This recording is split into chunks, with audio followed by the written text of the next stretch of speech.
ijambo rya mbere yaravuze muri Luka, tubisanga muri Luka igice cya 23 umurongo wa 34. Ndagira buhoro kugira ngo wowe wandike.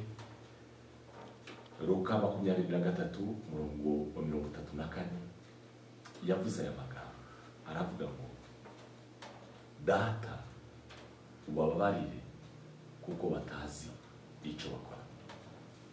Ijambo data riva mu ijambo ry'Igiheburayo rivuga ngo aba, cyangwa se data mu Kinyarwanda, cyangwa se father mu Cyongereza, cyangwa se source, cyangwa se sustainer. Ni amagambo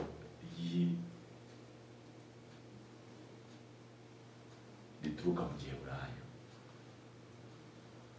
Aya magambo yasobanura iki? Data ubabarire kuko batazi icyo bakora. Aya magambo atwigisha yuko no ku musaraba Yesu yatanze imbabazi. Yesu yaragifite imbabazi. Yatwigisha yuko ku musaraba Yesu yarafite urukundo rutanga imbabazi. Niyo mpamvu urupfu rw'umwami Yesu Kristo rutwigisha gutanga imbabazi. Gutanga imbabazi muri urwo rukundo hakavamo imbabazi. Abakristo Yesu ku musaraba yatanze imbabazi. Umukristo wese utaragera igihe ngo yige gutanga imbabazi no kwakira imbabazi aba ataragera ku musaraba neza, kuko abantu benshi bumva ari byiza ko bagirirwa imbabazi ariko bo ntibabashe gutanga kuzitanga. Iyo ngiryo baba bakoze ikosa. Yesu yigisha abigishwa be gusenga data wa twese. Yababwiye ko bazajya basenga ngo uduharire imyenda yacu nuko natwe twayihariye abarimo imyenda yacu. Matayo 6:12. Gutanga imbabazi.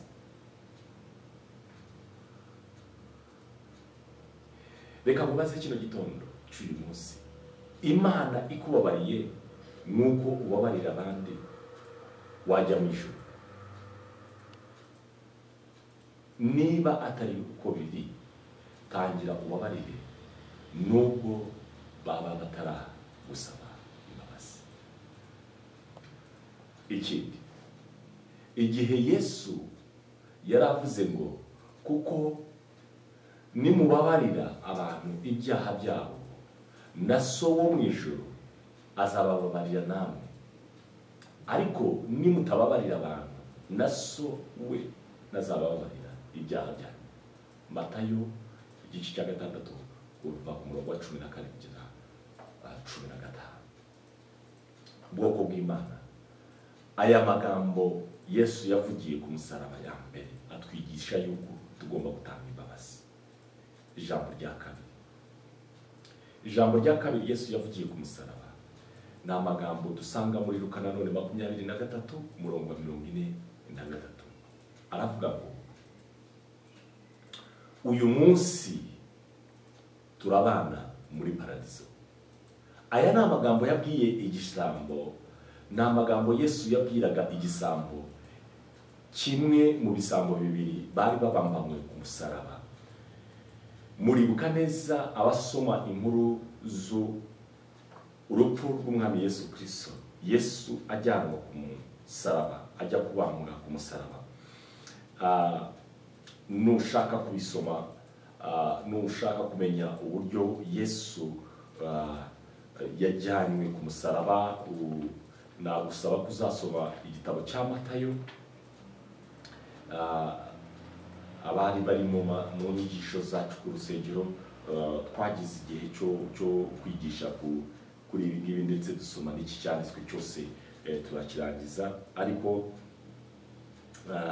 ushatse gusoma neza inkuru z'urupfu rwa Yesu Kristo bajya kumubamba ku musaraba n'urugendo rw'i Kalvari, wasoma igice cya Matayo 27, igice cya 27 ugasoma ibingibi byose tutari ugira umwanya wo kubishyamo byose kubera ko inkuru yo kujya ku musaraba k'umwami Yesu Kristo ni ndende.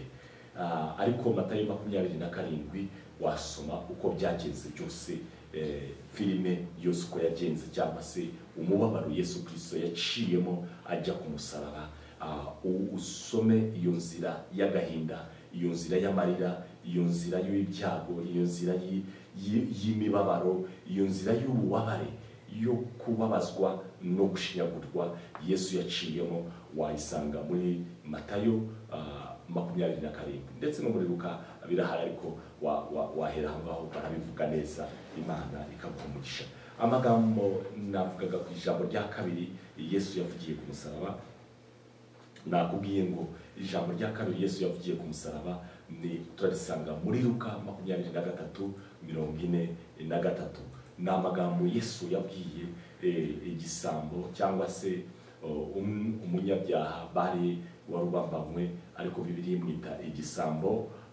Yarabambanywe n'ibisambo bibiri, ndetse igisambo kimwe ku byo yari ari kumwe nabyo mu gihe bari mu gutuka Yesu Kristo, no kumushinyagurira no kumubwira nabi no kumukubita ku musaraba. Igisambo kimwe cyatutse Yesu Kristo nacyo kiratuka ngo ese uko ari umwana w'Imana yakwifashije akivana ahangaha. Noneho igisambo kimwe, ikindi gisambo kiramubwira kiti wowe urazira ibyaha wakoze, ariko uyu nguyu ni umwana w'Imana. Noneho aramubwira ati nugera mu bwami bwawe unyibuke, nugera mu bwami bwawe unyibuke. Muri ako kanya Yesu atanga ubugingo ku musaraba. Aya magambo uyu munsi turabana muri paradiso. Ikindi twigisha ni imbaraga zo guhitamo, imbaraga zo guhitamo. Ibisambo bibiri byari ku musaraba, kimwe kibona ubugingo, ikindi kirabura, bitewe n'imbaraga zo guhitamo.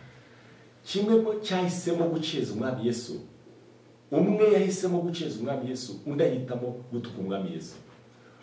Uwahisemo guceza umwami Yesu yabonye ubugingo buhoraho, uwahisemo gutuka umwami Yesu yarabubuze. Imbaraga zacu zo guhitamo iteka ryose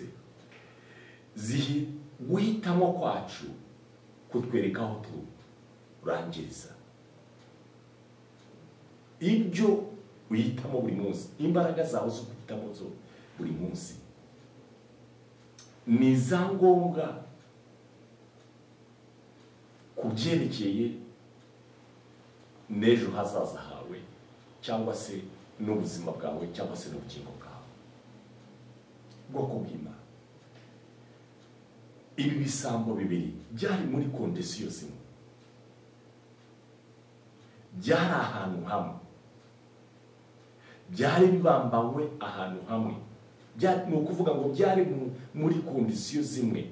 Uko batukwaga, basuzugurwaga, barebwaga, bose bari muri kondisiyo zimwe. Umwe ahitamo gukeza umwami Yesu no kumusaba imbabazi, no kumubwira ngo unyibuke, no gusenga, guhitamo umwami Yesu. Undi ahitamo kumwanga no kumusuzugura. Ubuzima bwacu bwa buri munsi burangwa no guhitamo kwacu. Iyo duhisemo neza, ubuzima bwacu burangirira heza, ariko iyo duhisemo nabi, ubuzima bwacu burangira nabi. Uyu munsi turabana muri paradiso. Luka 23:43. Ngizo imbaraga zo guhitamo icyo zabyaye. Ndagusengera muri iki gitondo cy'uyu munsi ngo uhitemo neza, uhitemo Yesu, uhitemo umwami Yesu,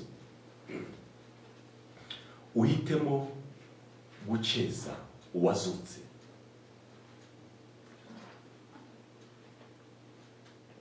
uhitemo kubaha no gusenga uwazutse, utaraheranywe n'urupfu, umwizere, umwemerere azukane n'ibyawe byose, umwemerere azukane n'ibyawe byananiranye, umwemerere agukize. Ijambo rya gatatu Yesu yavugiye ku musaraba turasanga muri Yohana igice cya 19 umurongo wa 23.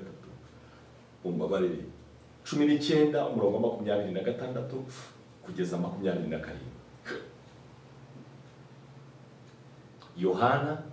27.